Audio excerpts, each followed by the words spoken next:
Drejtuesi i Prokurorisë së Përgjithshme Olsian Çela, pas prezantimit të Ministrit të Drejtësisë Ulsi Manja të rekomandimeve të qeverisë për luftën ndaj kriminalitetit, kërkoi bashkëpunim në mënyrë që këto rekomandime të jenë efikase dhe të zbatueshme. Ndjekja e rekomandimeve prioritare për një moment kyç në organizimin e punës së sistemit prokurorisë. Ne e vlerësojmë bashkëpunimin e deritanishëm që kemi pasur me Ministrin e Drejtësisë, ashtu si dhe mbështetjen financiare që i dhënë sistemit prokurorisë për kryerjen e funksionit të saj. Natyrshëm, gjithmonë lind nevoja për përmirësime. Është e rëndësishme që në bashkëpunimin interinstitucional të respektohet kuadri ligjor dhe kushtetues edhe sa i përket pavarësisë së institucioneve të drejtësisë. Edhe në këtë frymë më mendoj që ka nevojë që ne të punojmë së bashku gjatë vitit në vijim, edhe në drejtim të përmirësimit të cilësisë së rekomandimeve dhe të ndjekjes tyre, pasi siç edhe ju e përmendët, ka nevojë që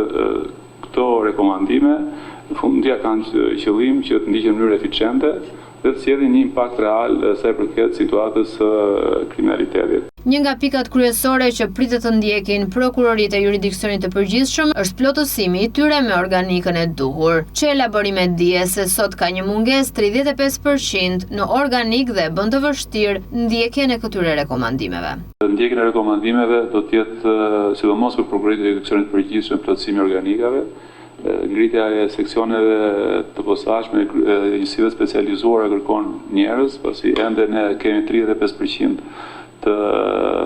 mungesave në organik, kështu që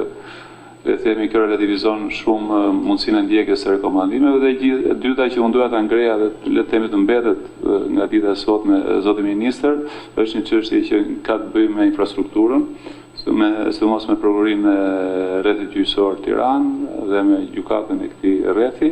Është një çështje urgjente, ne kemi komunikim institucional, por shpresoj në vijimin e përpjekjeve për gjetjen e një zgjidhje, pasi në fakt arritja, le të themi, cilësia në ndjekjen e hetimeve, ku janë patjetër përfshira edhe ndjekja e rekomandimeve të Këshillit të Ministrave, lidhet me sigurimin e kushteve të punës për prokurorët dhe gjyqtarët. Ndër të tjera ai kërkoi sigurimin e kushteve të punës për prokurorët.